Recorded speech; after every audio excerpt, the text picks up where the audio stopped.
Imagine a conversation from your everyday life, a scene from your everyday life, a staff meeting, dinner with friends, a family holiday. The conversation turns to disagreement about race or racism. Instead of getting tense and losing your breath, you breathe deeper, relax, and lean in.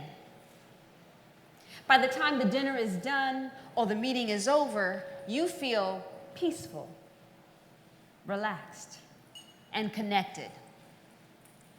Now, this might sound far-fetched, but what if I told you it's absolutely possible if you're willing to practice holding space for transformation?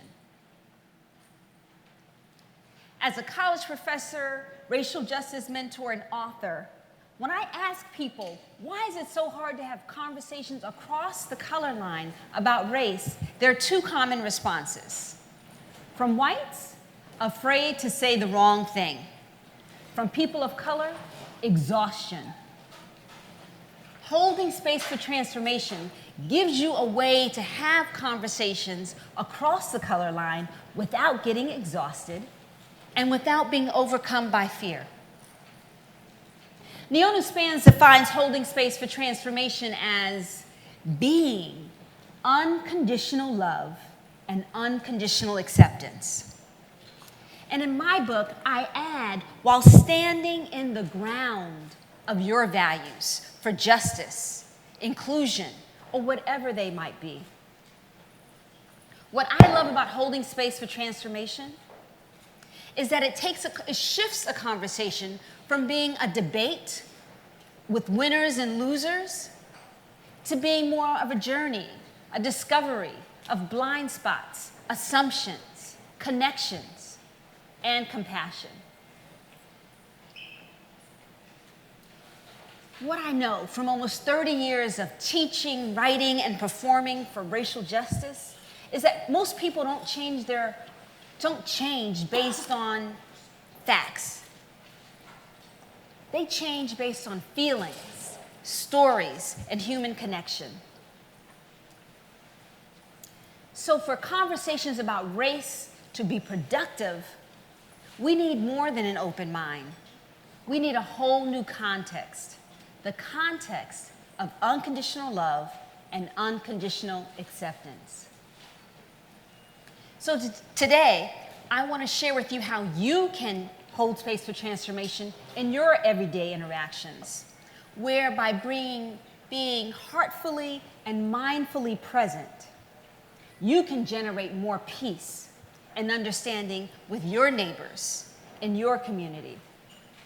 I would argue that this is more important at this moment in 2017, when our nation is so divided and false dichotomies abound.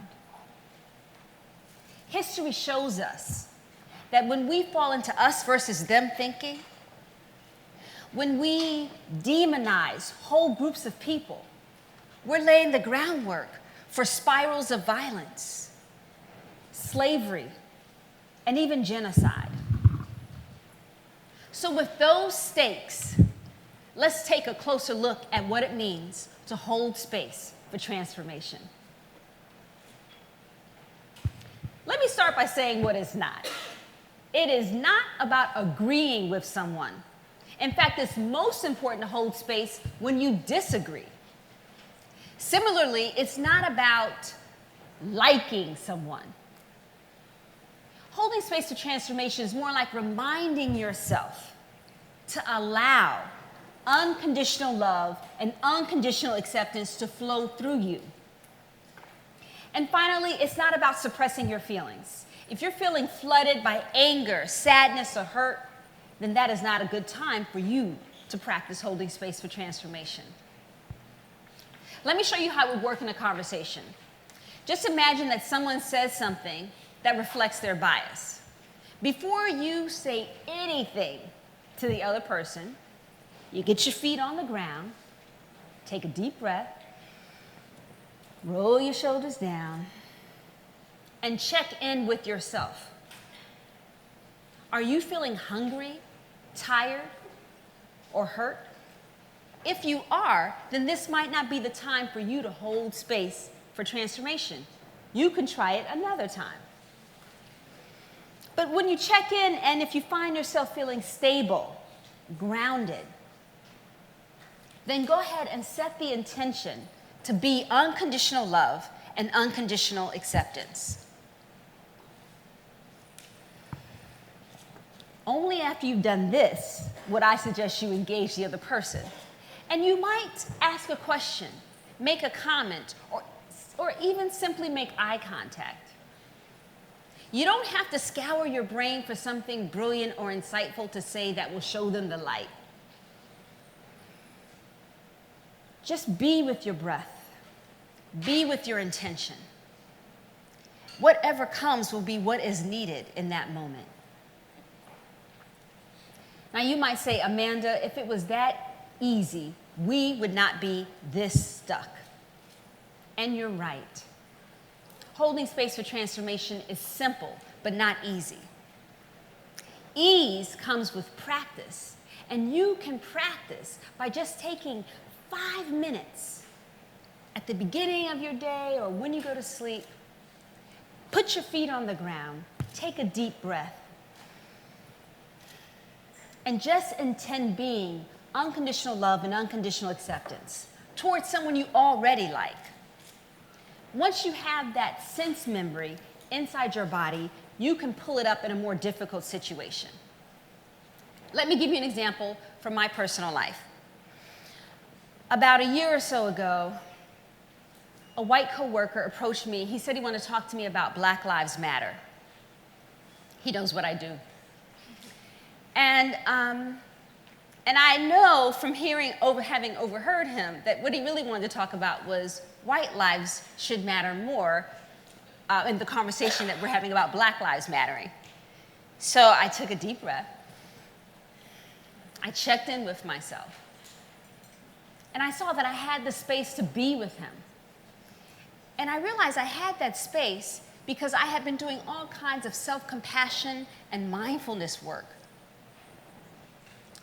So I said, yes, I'll have a conversation with you about this.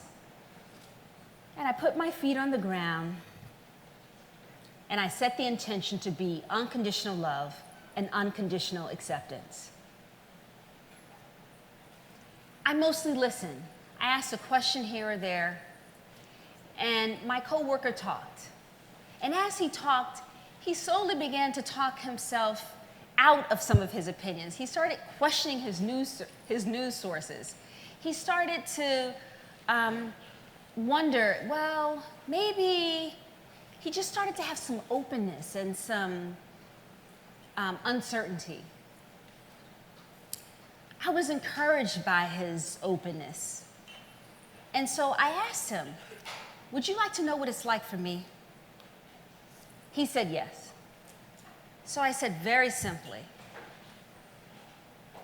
every time my teenage son leaves the house, I am filled with dread and fear that he will have an interaction with the police and not come back.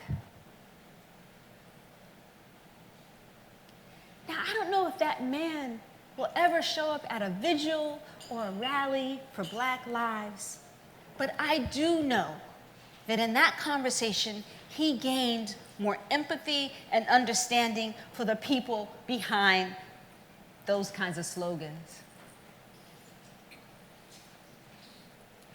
In conclusion, I want to remind us all that the stakes are really high. People are dying. We absolutely need more justice. And it's not enough to be right. We've got to connect with people who don't already agree with us.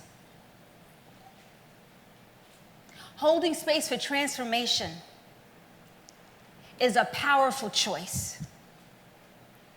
It gives us a way to take care of ourselves emotionally and to connect with other people. And I would say to our higher, deeper source. We need this now more than ever. Thank you.